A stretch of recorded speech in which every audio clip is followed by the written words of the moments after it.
नमस्कार। आज financial freedom का एपिसोड थोड़ा अलग है, बहुत स्पेशल एपिसोड है। मैं Vivek Bindra, founder and CEO बड़ा बिजनेस.com आपको बताना चाहता हूं कि एसएमई आईपीओ के सबसे बड़े टाइकून को लेके आए हैं।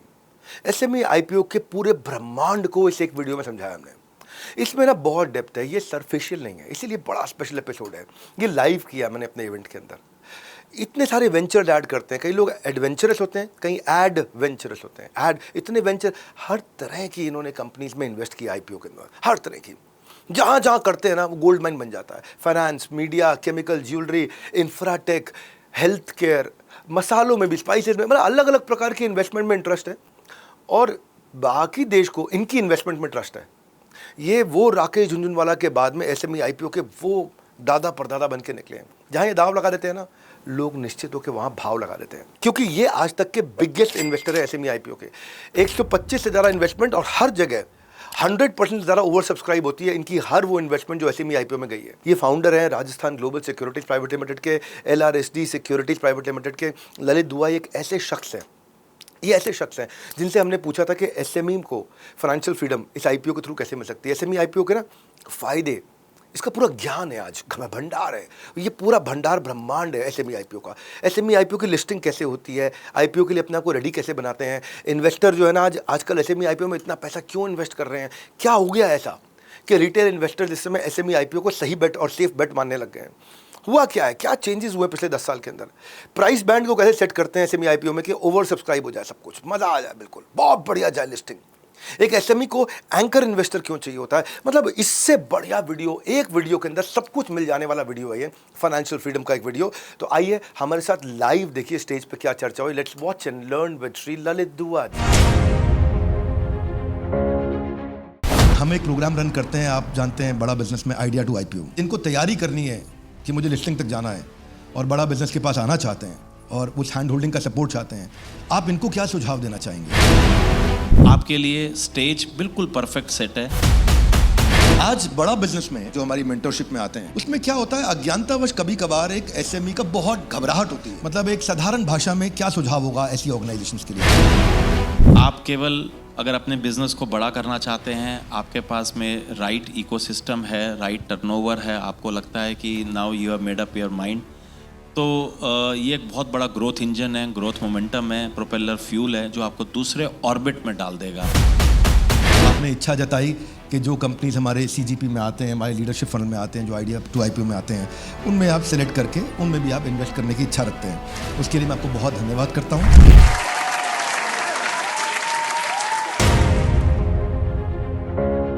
आप सबका बहुत बहुत स्वागत है। ललित जी, आपका विशेष स्वागत है। धन्यवाद। Thank you. Lalit ji, common investor जो है उसका कॉमन बिलीफ है, चलो वहां पैसा लगाते हैं जहां ललित जी ने लगाया है। आप तो इन्वेस्टर कम्युनिटी के अमिताभ बच्चन हैं, जहां खड़े हो जाते हैं लाइन वहीं से शुरू हो जाती है। मेरा बड़ा स्पेसिफिक प्रश्न है आपसे। अचानक एसएमई आईपीओज में हम देख रहे हैं कि माहौल बदल गया है। मैं जब 2020 देख रहा था, केवल 168 करोड़ रुपए रेज हुआ था। 2024 अभी समाप्त भी नहीं हुआ है और मैं देख रहा हूं 168 करोड़ से पिछले 5 साल के अंदर 55 गुना ज्यादा पैसा रेज हुआ। लगभग 10,000 करोड़ रुपए रेज हुआ, किधर 150 करोड़, किधर 10,000 करोड़, 55 गुना से ज्यादा रेज हुआ। आप सबसे बड़े इन्वेस्टर हैं एसएमई आईपीओ के, तो क्या हुआ, क्या है, क्या परिवर्तन आया, क्या चेंज हुआ है ये कि इतने सारे एसएमईज को कॉन्फिडेंस आया कि मुझे आईपीओ में जाना है? 2020 के बाद कोविड आया और कोविड के बाद में हम सब लोग इंडोर्स रहे। इंडिया में ही नहीं, वर्ल्ड ओवर एक इक्विटी बूम आया। लोग घर बैठे थे, लोगों को लगा कुछ करना है, एकदम से ट्रेडिंग ऐप्स इमर्ज हुई। जब भी कोई क्राइसिस आती है, जब भी कोई प्रॉब्लम आती है, तो उस प्रॉब्लम को सॉल्व करने के लिए अपॉर्चुनिटी भी आती है। So necessity is the mother of invention. और उसी टाइम इन्वेस्टर्स के पास जब कुछ था ही नहीं, सो एकदम से हाउस होल्ड सेविंग्स, क्योंकि सब लोग घर में लॉक इन थे, तो अब फिजिकल एक्टिविटी नहीं हो सकती, सब लोग ट्रेडिंग ऐप के ऊपर में आए। और वो एक इक्विटी कल्ट इंडिया में पहले से ही बहुत स्ट्रॉन्ग अंडर पेनिट्रेशन था। तो ये जो इक्विटी बूम है, ये तो वर्ल्ड ओवर आया, ऐसा नहीं कि केवल इंडिया में आया, सारे वर्ल्ड ओवर इंडेसेस बढ़े। लेकिन ये भी डिपेंड करता है कि मार्केट कितना अंडर पेनिट्रेटेड था। तो India one of the largest growing economies, but still जो डीमैट अकाउंट होल्डर्स थे, जो पीपल स्टॉक मार्केट में पैसा लगाते थे, जो हाउस होल्ड सेविंग्स का जो एक सर्टेन परसेंटेज था, वो इंडिया में लोवेस्ट था amongst the size of the Indian economy, amongst the size of the growth of the Indian economy, और जिस पोजीशन में थे। तो जब एक बार सेक्टर में टेलविंड आ गया तो उसमें फिर एसएमई आईपीओ के अंदर भी टेलविंड आया। एसएमई आईपीओ स्टार्ट तो 2010 में हुआ था, पर पहला आईपीओ 2012 में हुआ। 2020 तक बहुत ज़्यादा कॉन्फिडेंस नहीं था लोगों को, क्योंकि जो क्वालिटी ऑफ आईपीओस थे वो भी उतने बढ़िया नहीं थे, इन्वेस्टर्स भी तैयार नहीं थे, और जब इन्वेस्टर्स तैयार नहीं थे तो ऑब्वियसली जो इकोसिस्टम है उसमें मर्चेंट बैंकर्स भी उतने बढ़िया नहीं थे, और जो मेन एंड है जिस कंपनी का आईपीओ करना है वो ही उतने कॉन्फिडेंट नहीं थे। लेकिन जब 2020 में एक स्ट्रॉन्ग बूम आया, वो बूम ने एसएमई के लिए भी एक स्ट्रॉन्ग टेलविंड खड़ा कर दिया। मेन बोर्ड में कितनी कंपनियां लिस्टेड हैं इस समय? मेरे हिसाब से 4,400 कंपनी लिस्टेड है। आप सबके लिए बड़ी काम की बात है कि मेन बोर्ड में 4,000 कंपनियां लिस्टेड है, लेकिन असली समुद्र जो बहुत बड़ा नंबर है वो शायद आने वाले समय के लिए एसएमई आईपीओ का होगा, एसएमईज के लिए होगा, क्योंकि वो वॉल्यूम बहुत बड़ा है, वो नंबर बहुत बड़ा है। आपका क्या विचार है इस विषय में? अगर हम एब्सोल्यूट नंबर्स की बात करें तो बॉम्बे स्टॉक एक्सचेंज की जो एग्जिस्टेंस है वो फॉर्मल 150 साल की है, और इनफॉर्मली 50 साल और ऐड कर लीजिए तो बनियन ट्री में लोग बैठ के सौदे किया करते थे, तब तो मैं उसको इनफॉर्मल एग्जिस्टेंस बोल रहा हूँ। तो 200 साल में 4,4200 कंपनियाँ लिस्ट हुई हैं, और 800 तो अभी एसएमई में ही लिस्ट हो गई। तो बड़ी कंपनीज तो ऑब्वियसली इन एब्सोल्यूट नंबर तो कम ही है। छोटी कंपनीज जो हैं, घर घर में छोटी कंपनी बनी हुई है, घर घर में धंधा है, घर घर में बिजनेस एक्यूमेन है, घर घर में बनिया बैठा है। आने वाले समय में आपने जैसे अभी बताया, if I go back 5 minute पहले आपने समझाया कि कोविड आने के बाद घर में इसका एंगेजमेंट बहुत बढ़ा, पूरी दुनिया भर में बढ़ा, भारत में भी बढ़ा, और एसएमई आईपीओ पे भी इम्पैक्ट आया।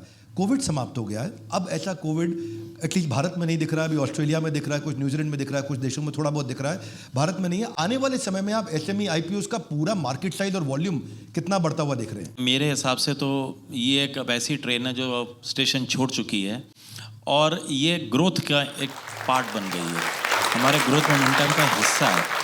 वो कोविड से वो ट्रिगर आया, एक्सचेंज तो 10 साल पहले ही बन गया था, तो अब कोविड ख़त्म हो गया, अब कोविड दोबारा आएगा, उसका कोई लेना देना नहीं है। एसएमई को बढ़ना ही था, वो कोविड से एक इम्पेटस मिला, एक कारण बना उसको, क्योंकि पूरे सेक्टर में स्ट्रॉन्ग टेलविंड आया। तो एसएमई इंडिया की जो ग्रोथ इंजन है वो मेन बोर्ड कंपनीज नहीं है, उनको तो वैसे भी कहीं ना कहीं से फंडिंग मिल ही जाएगी। अगर मान लीजिए आईपीओ नहीं भी आएगा तो बैंक लोन दे देगा, बैंक अगर लोन नहीं देगा तो उसको वेंचर कैपिटल फंडिंग मिल जाएगी, लेकिन उसको प्राइवेट इक्विटी मिल जाएगा। लेकिन ये छोटी कंपनीज को अवेलेबल नहीं है। छोटी कंपनीज के पास ना तो कोलैटरल होता है, कोलैटरल होता भी है तो जो भी होता है वो ऑलरेडी लगा चुके होते हैं, उनके प्रमोटर के पास में मॉर्गेज करने के लिए और कुछ प्रॉपर्टीज़ नहीं होती हैं, उनकी उतनी कंप्लाइंसेस स्ट्रांग नहीं होती हैं कि वो वेंचर कैपिटल से या किसी प्राइवेट इक्विटी से पैसा उठा ले, ना उनका कोई वो साइज़ होता है। तो अगर इंडिया को आगे बढ़ना है तो मेरे हिसाब से तो एसएमई को आगे बढ़ना ही है, और एसएमई को अगर आगे बढ़ना है तो उसके लिए एसएमई आईपीओज ही एक कारण है, क्योंकि लोन देने के लिए तो उनके पास में कोलैटरल नहीं है, और जो भी कोलैटरल है वो पहले घंटे ही लग जाता है। बहुत खूब आपने बताया कि बड़ा अच्छा लगा सुन के कि ये वो ट्रेन है जो स्टेशन छोड़ चुकी है, अब इसका मोमेंटम बिल्ड हो चुका है, ये ट्रेन आगे जाएगी, गति बढ़ाएगी। और दूसरी बात आपने बताई कि भारत को आगे बढ़ाने वाले एसएमईज हैं, बड़े कॉर्पोरेट्स नहीं होंगे, भारत का असली ग्रोथ इंजन एसएमई से आएगा। बड़ा अच्छा एक्सपीरियंस है आपका ललित जी। मैं आपकी एक्सपीरियंस से बात समझना चाहता हूँ कि अब QIBs का पार्टिसिपेशन बढ़ा, एंकर इन्वेस्टर्स का पार्टिसिपेशन बढ़ा, इंस्टीट्यूशनल इन्वेस्टर्स का पार्टिसिपेशन बढ़ा, डोमेस्टिक हो या फॉरेन हो।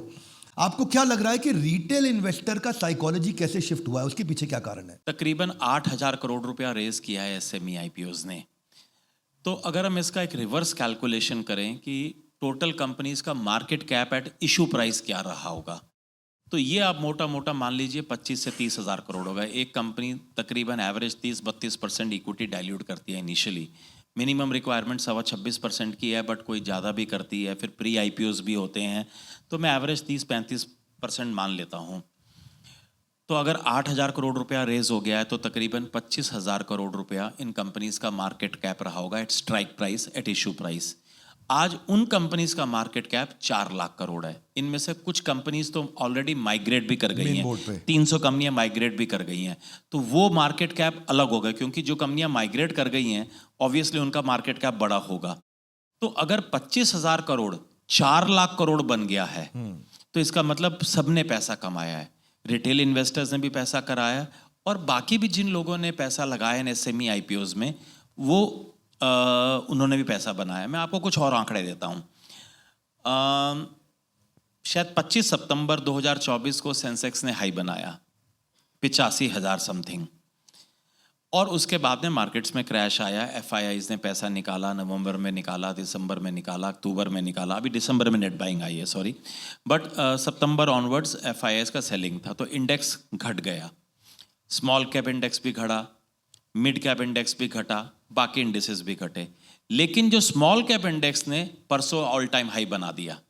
इसका मतलब क्या है कि जो छोटी कंपनीज हैं उनके कॉर्पोरेट प्रॉफिट्स बढ़ रहे हैं बहुत तेजी से as compared to the large cap companies. In fact large cap companies के जो सितंबर 2024 के जो नंबर्स थे वो 63% बिलो एक्सपेक्टेशंस थे।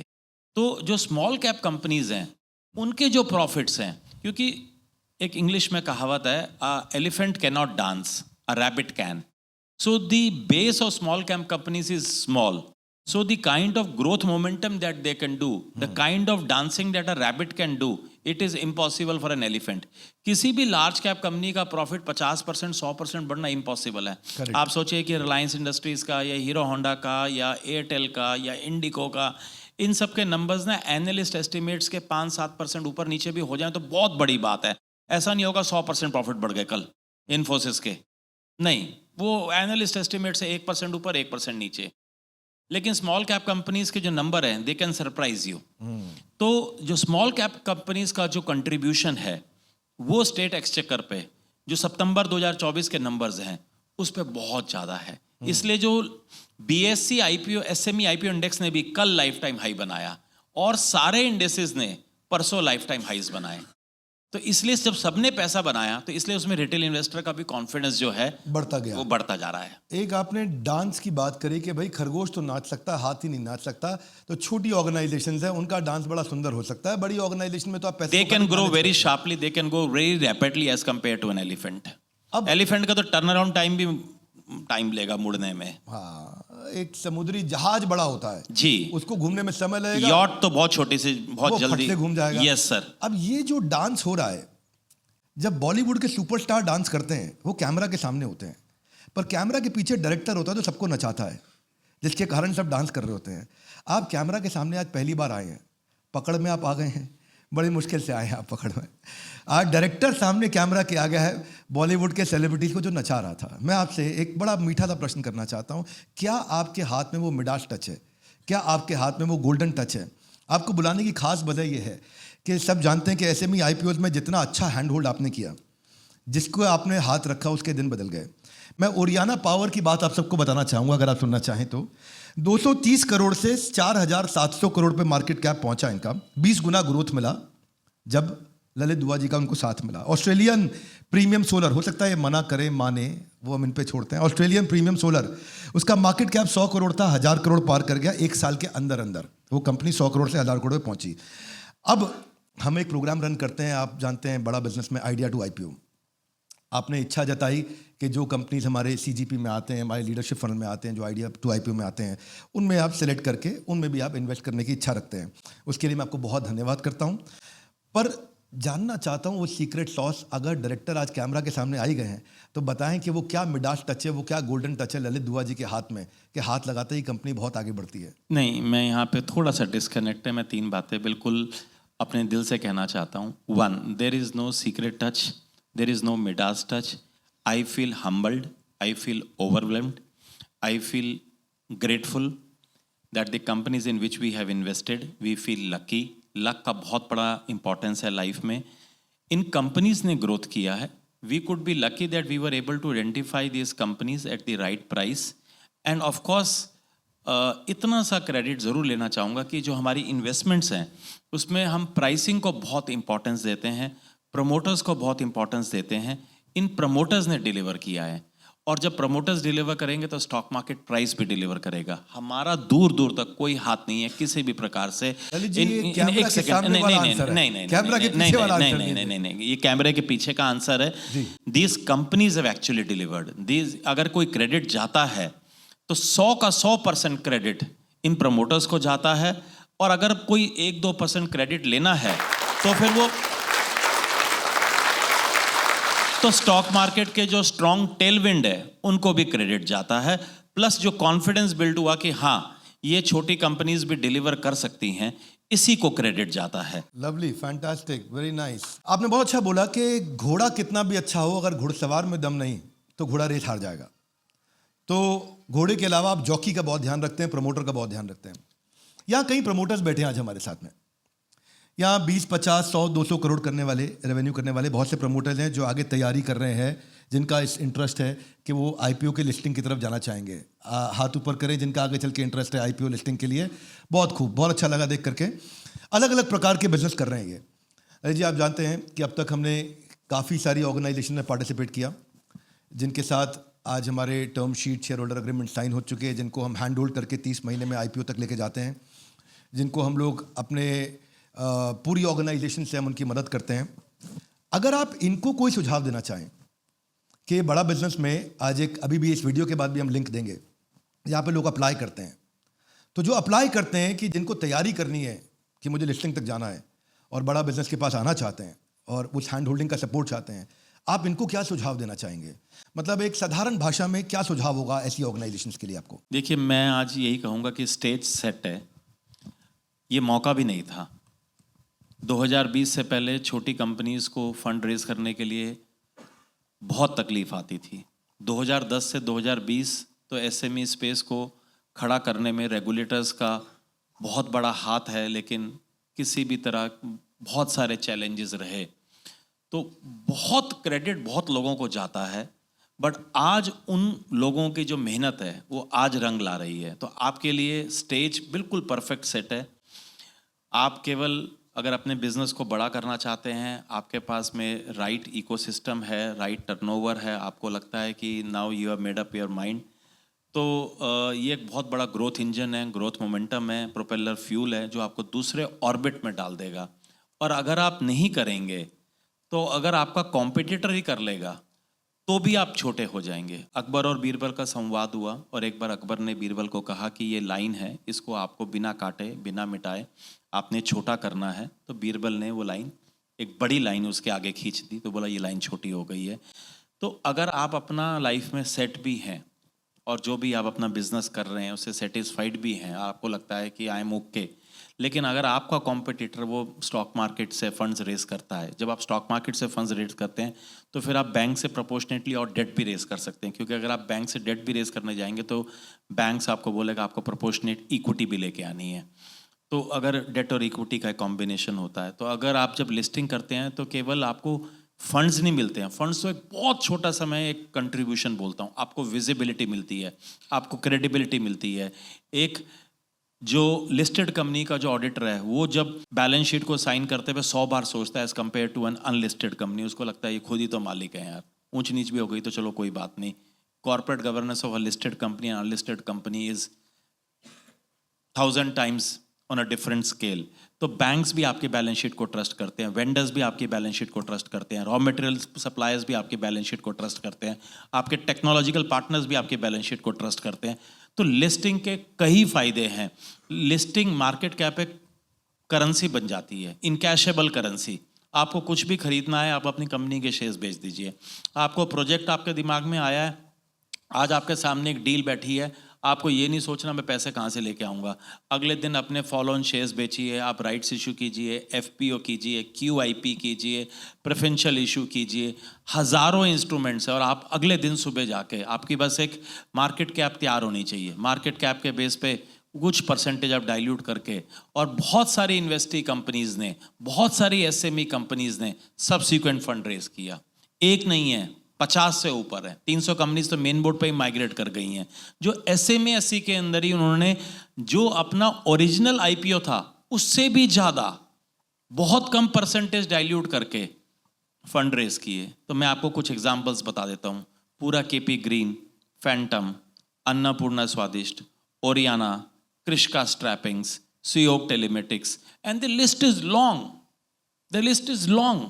So many companies have raised much more than what they originally raised in the IPO by diluting a very insignificant portion of their equity capital just because their market cap है set.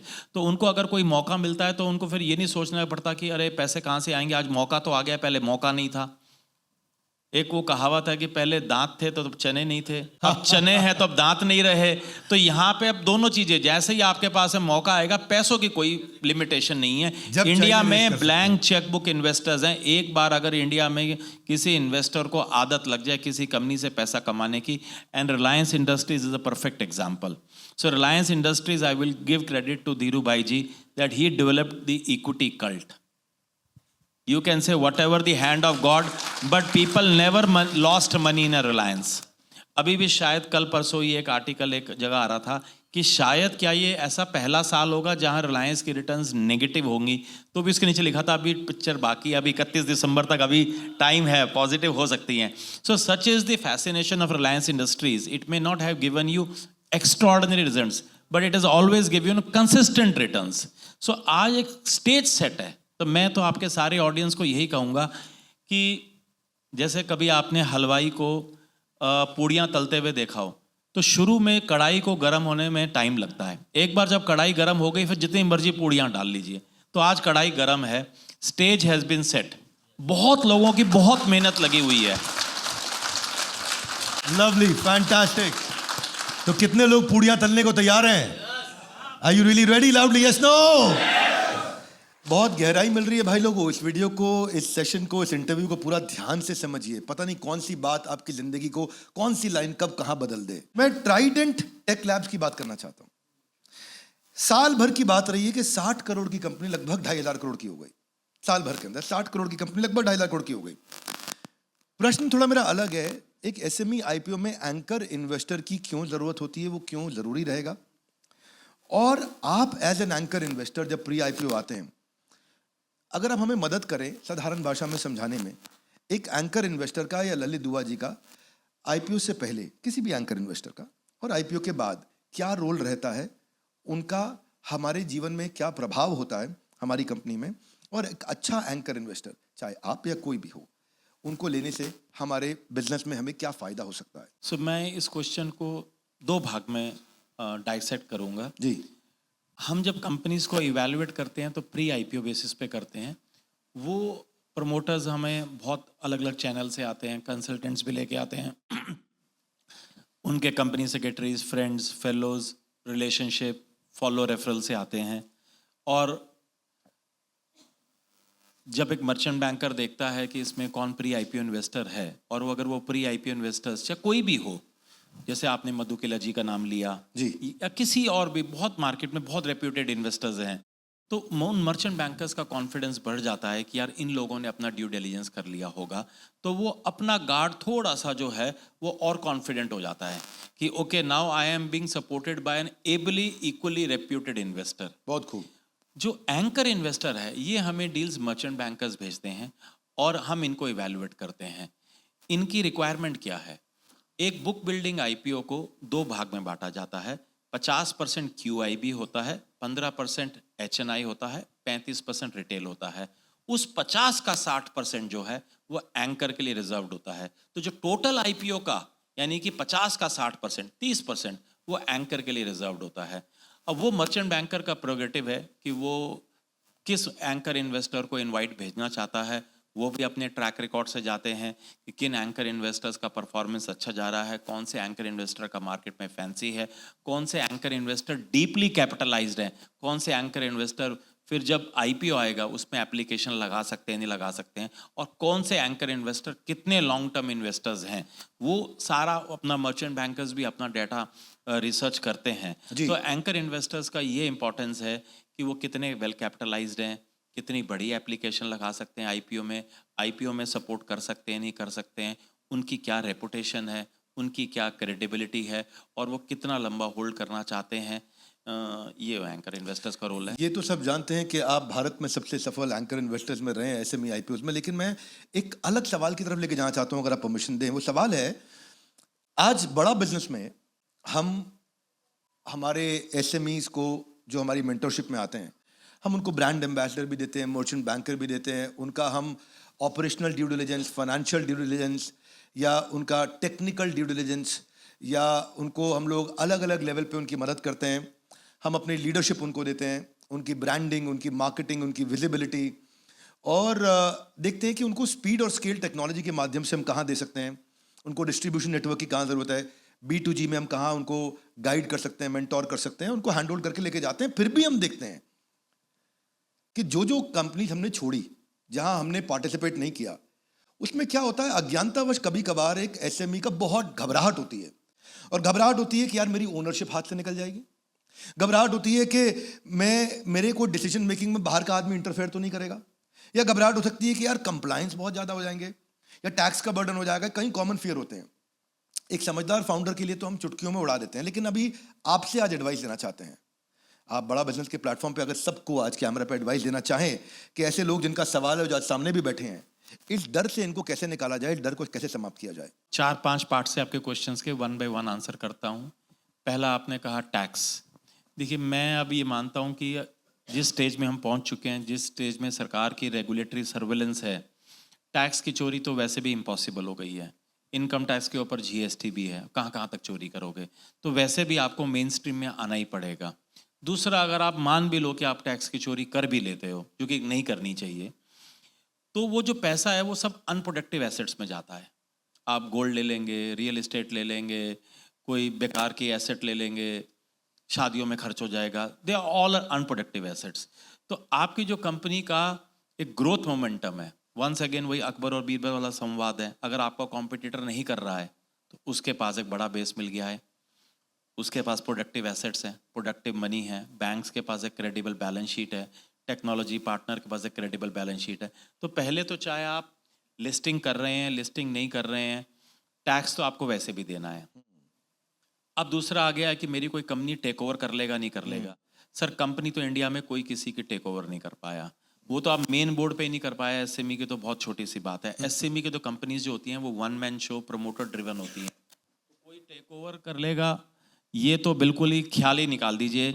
India में आज तक कोई भी hostile take over नहीं हुआ है, impossible है। मुझे नहीं लगता है। स्कॉट्स की करने की कोशिश करी गई, रिलायंस ने LNT को टेक ओवर करने की कोशिश करी गई, और भी 2-3 कंपनीज टेक ओवर करने की कोशिश करी गई, बट वो सब मिथ है कि कोई कंपनी टेक ओवर हो सकती है। हाँ, मैं आपको अपनी इच्छा से बेच दूं वो बात अलग है। तो अगर मैं आपको अपनी इच्छा से बेचूंगा तो उसमें बल्कि एडवांटेज है, टैक्स एडवांटेजेस है। एक, अभी लॉन्ग टर्म गेन्स जो है लिस्टेड अनलिस्टेड पे बराबर हुआ है, लेकिन उसमें भी लिस्टेड गेन्स पे ग्रैंड फादरिंग है। तीसरा बात है कि मेरे को कोई और प्रॉब्लम तो नहीं आएगी। एसएमई में कंप्लाइंसेस पहले से ही सरकार ने कम कर रखी हैं, तो जो मेन बोर्ड में जो कंप्लाइंसेस हैं in terms of share holding pattern, in terms of results, वो पहले ही 6 महीने कर दिया गया, क्योंकि सरकार भी समझती है कि अभी ये नए नए बच्चे हैं, अभी एकदम से इन पे अभी हम सारा बर्डन डाल देंगे तो तकलीफ हो जाएगी। तो ऐसा मुझे कोई चैलेंज किसी प्रकार से नज़र नहीं आता है। कोई, अगर मैंने आपका क्वेश्चन मिस कर दिया हो तो आप मेरे को। कंप्लायंस को लेके घबराते हैं या टैक्स, आपने बता दिया है।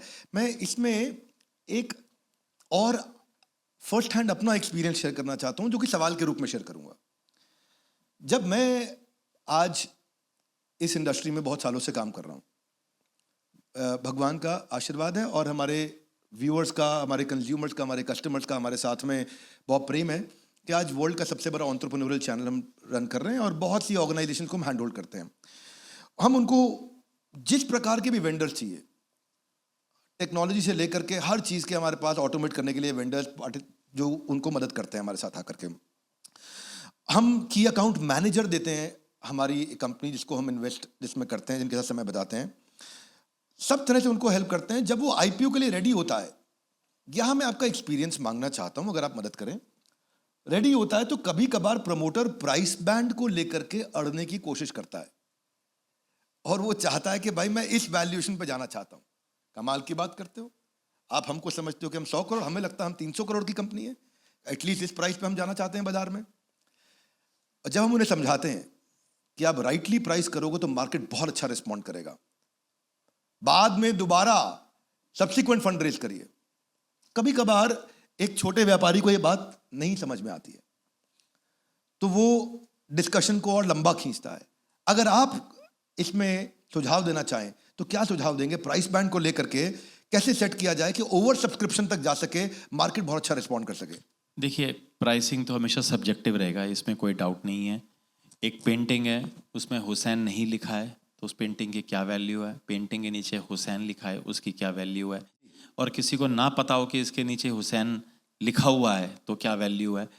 तो सब्जेक्टिव जो है ना, वो वैसे ही प्राइसिंग है। एक इन्वेस्टर एक्स प्राइसिंग लगा सकता है, एक इन्वेस्टर वाई प्राइसिंग लगा सकता है।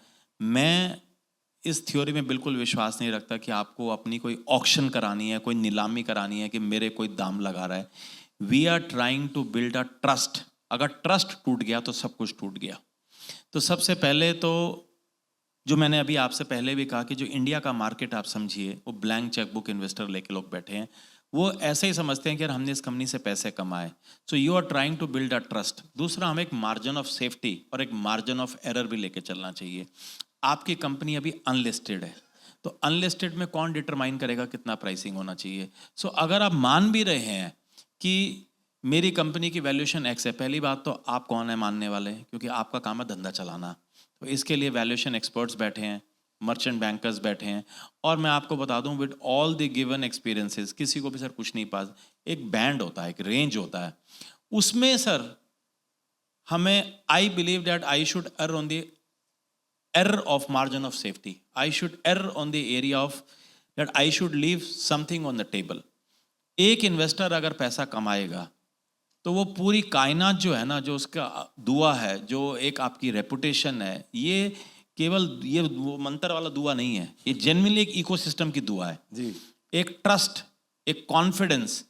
और दूसरी बार जब फंड रेज करने जाओगे तो पहले शायद मर्चेंट बैंकर ने कोई नाक से कोड़ी हो ना, सर वो आपको फ़ोन करेगा, सर पैसे रेस करने हैं तो जब भी करने होंगे, एक आइडिया आ जाएगा, जब भी कोई अपॉर्चुनिटी आ जाएगी, कोई प्रोजेक्ट आ जाएगा, सर मेरे को याद कर लेना। मैं साधारण भाषा में अगर समझूं तो क्या आप ये कहना चाह रहे हैं कि अगर इन्वेस्टर पैसा कमाए आपके साथ में, इकोसिस्टम पैसा कमाए, ऐसा प्राइस होना ठीक रहेगा? बिल्कुल सर, मैं तो यही चाहूँगा कि you should, even if you believe that you have got the right valuation mantra, which I believe nobody has, because valuation is subjective. Valuation is an art. It is not a science. It is not a formula. It is not H2O is equal to water. If that would have been the answer, then the prices would not have gone up and down in 1 minute. 1 minute में Sensex 1000 point नीचे हो जाता है, 2000 point नीचे हो जाता है, तो वो उन कंपनीज की कोई 10 मिनट में तो परफॉर्मेंस नहीं घट गई है, फिर वो 2000 पॉइंट नीचे सेंसेक्स क्यों हो जाता है? Because it is all sentiments, it is all emotions. So who has taken a guarantee that my price will trade at this level? एक आईपीओ आते आते भी 4-5 महीने लग जाते हैं। उसके अंदर भी हमें एक मार्जिन ऑफ सेफ्टी लेके चलना है कि शायद बाजार घट जाए, शायद बाजार मोमेंटम घट जाए। और एसएमई तो क्या है कि इसमें ना सेंटिमेंट्स बहुत जल्दी और बहुत रैपिड है। जैसे मैंने आपसे कहा, rabbit can dance elephant can not. तो जो मेन बोर्ड का जो मोमेंटम है वो स्टिल मेंटेन रहता है, लेकिन एसएमई का जो मोमेंटम है ना, वो जो पेंडुलम है, वो दोनों साइड्स बहुत शार्प स्विंग करता है। So we should err on the side of having a margin of error and margin of safety. Sir 10-20%, 30% investor ने 100% फालतू कमा लिया, हम तो 26% डाइल्यूट कर रहे हैं। वो sir that will get reflected into your market cap, that will get reflected into your honesty, integrity and the intention to reward the investors. यानी ये अंडर प्राइस करने में फिर भी फायदा है, लेकिन ओवर प्राइस करने में नुकसान हो सकता है। सर इतिहास गवाह है, मैं इतिहास से सीखता हूँ कि जितने भी आईपीओज ओवर प्राइस होके आए, उनको सब्सिक्वेंट फंड रेज करने में बहुत तकलीफ आई। और अगर पूरा इकोसिस्टम, पूरा चैनल, अगर पूरा ग्रोथ ट्रेजेक्ट्री अगर सब्सिक्वेंट पैसों में लगी है, जैसा फिर वही अकबर बीरबल का संवाद आ जाएगा कि अगर ये लाइन छोटी है तो इसको, लाइन बड़ी है तो इसको लाइन छोटी कैसे करना है। तो अगर आपका कॉम्पिटिटर अगर और पैसे रेस कर रहा है और आप नहीं रेस कर पा रहे हो जस्ट बिकॉज कि आपको सब्सिक्वेंट फंडिंग नहीं मिल रहा है, कारण कि आपका नाम खराब हो गया है, तो बहुत सारे है। मतलब मैं आपको कुछ एग्जांपल्स बता देता हूँ। मैं आपको मिड ईस्ट इंडिया का एग्जांपल देख लीजिए, एमएस शूज़ का एग्जांपल देख लीजिए, ओसवाल एग्रो का एग्जांपल देख लीजिए, बिंदल एग्रो का एग्जांपल देख लीजिए, मालविका स्टील्स का एग्जांपल देख लीजिए, उषा रेक्टिफायर का एग्जांपल देख लीजिए, और बहुत बड़ी बड़ी कंपनी, में नाम नहीं लेना चाहता, बड़ी मैंने बड़ी कंपनीज का नाम लिया जिनके आईपीओस जाने अनजाने में इंटेंशनली या अनइंटेंशनली ओवर प्राइस हुए और इन्वेस्टर्स का ट्रस्ट लूज हो गया, तो उनको सब्सिक्वेंट फंडिंग नहीं हो पाई और ये ग्रुप्स डाउनवर्ड ट्रेंड में आके ख़त्म होने की तरफ चल पड़े। और उनका विपरीत एग्जाम्पल है छोटी छोटी कंपनीज हैं, अभी बहुत सारी कंपनीज का आपने नाम लिया, इनके आईपीओ सुपर हिट हुए। By the way Trident tech lab को भी सब्सिक्वेंट फंड रेज हो गए हैं। वाह। हाँ जी, तो बहुत सारी कंपनीज को एसएमई में सब्सिक्वेंट फंड रेज हो गए हैं। और ज़रूरी नहीं है कि जो सब्सिक्वेंट फंड रेज हुए हैं वो उन्हीं इन्वेस्टर्स ने डाले हों। मर्चेंट बैंकर्स भी बदल जाते हैं, फंड रेजर्स भी बदल जाते हैं, इन्वेस्टर्स भी बदल जाते हैं, क्योंकि उन इन्वेस्टर्स को पहले शायद कॉन्फिडेंस नहीं था या पता नहीं था, तो विजिबिलिटी इतनी बढ़ जाती है, आप रेडार पे आ जाते हो। बहुत खूब, वेरी नाइस। तो मतलब राइटली प्राइस होना बहुत जरूरी है। जबरदस्ती जल्दीबाजी में अपने आप को ओवर प्राइस ना करें। बहुत से उदाहरण दिए हैं आपने। आपके साथ पूरा इकोसिस्टम ग्रो करे, इकोसिस्टम में सब लोग कमाएं, आगे बढ़ें। मैं जैसे जैसे अब आगे बढ़ते जा रहा हूं, और ऐसा नहीं कहते हैं कि हम समाप्त करेंगे, हम संपूर्ण करेंगे इस सेशन को, उससे पहले एक आध क्विक सवाल लेना चाहता हूं, जहां मैं चाहता हूं कि आज एसएमई आईपीओ को मेन बोर्ड में जाने के लिए सिल्क रूट माना जाता है। एक ऐसा रूट माना जाता है जहां पे आप मेन बोर्ड में जाने के लिए एसएमई आईपीओ से जाते वक्त आपके लिए बहुत आसानियां बढ़ जाती हैं, आपके पास ग्रोथ पॉसिबिलिटीज बढ़ती हैं, और आप अपने कॉम्पिटिटर के मुकाबले पहले आगे बढ़ जाते हैं, जैसा मैंने 2-3 दफा आपसे समझा। आज अगर मौका मिले, हमारे चैनल पे हमारे सामने जितने एसएमईज बैठे हैं, जितने अच्छी ऑर्गेनाइजेशंस बैठी हैं, ये सब फाउंडर्स बहुत ज़बरदस्त हैं और मेहनत कर रहे हैं।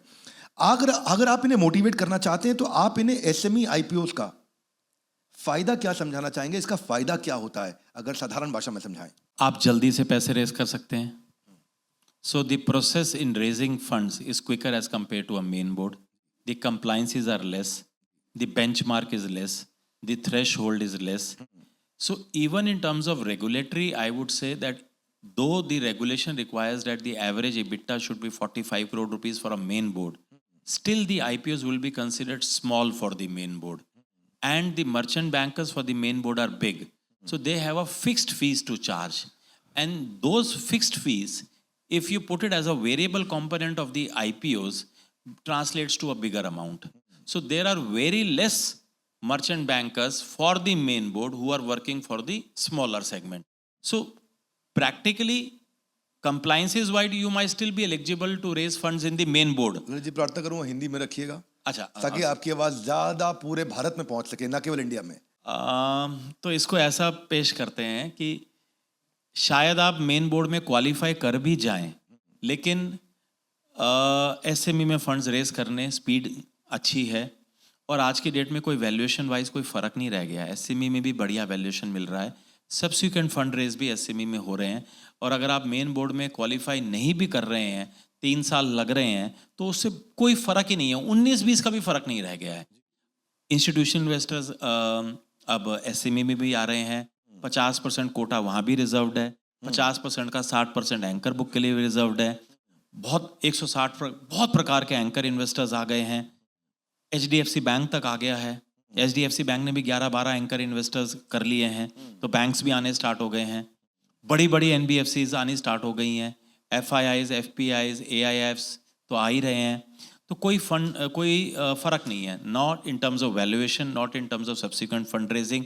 फंड फटाफट रेज हो जाते हैं, कंप्लाइंसेस कम है, तो मेरे हिसाब से तो इकोसिस्टम पूरा तैयार है। अगर आपका यही सवाल था तो शायद। तेल गर्म है, पूरी तलने की तैयारी करी है। बहुत खूब, बहुत खूब, बहुत खूब। ललित जी, आपके रिकॉर्ड अनमैच्ड रहे हैं। मैं सबके सामने कहना चाहता हूं, आपने सबसे ज्यादा फंड इन्वेस्ट किए, फंड रेज किए, सबसे ज्यादा एवरेज लिस्टिंग गेन्स को आपने अचीव किया। सेक्टर एग्नोस्टिक और स्टेज एग्नोस्टिक अप्रोच, जैसा आपने बताया पहले भी और बाद में भी, सेक्टर एग्नोस्टिक भी रहे, स्टेज एग्नोस्टिक भी रहे, आपको यूनिक बनाता है। ऐसे ही नए नए बिजनेसेस को आप आगे बढ़ाते रहिए, उनमें इन्वेस्ट करते रहिए, वेल्थ क्रिएशन में पूरे भारत के इसी प्रकार कॉन्ट्रीब्यूट करते रहिए। इस शो पे आने के लिए आपका प्रेम पूर्वक बहुत बहुत धन्यवाद, और हमारे सारे व्यूअर्स को हृदय की गहराई से हाथ जोड़ के प्रेम पूर्वक बहुत बहुत धन्यवाद। इसी प्रकार फाइनेंशियल फ्रीडम के सारे एपिसोड देखिए, 26 एपिसोड रहेंगे, जहां हम आपको फाइनेंशियली, आपको इंडिपेंडेंट बनाने के लिए अलग अलग प्रकार के लीडर्स के साथ में आपकी मुलाकात कराते रहेंगे, ताकि इस अम्ब्रेला, इस रेनबो के अंडर आप पूरा का पूरा ज्ञान इस एक अम्ब्रेला के अंडर प्राप्त कर सकें। हमारे साथ जुड़े रहने के लिए आप सबका हृदय की गहराई से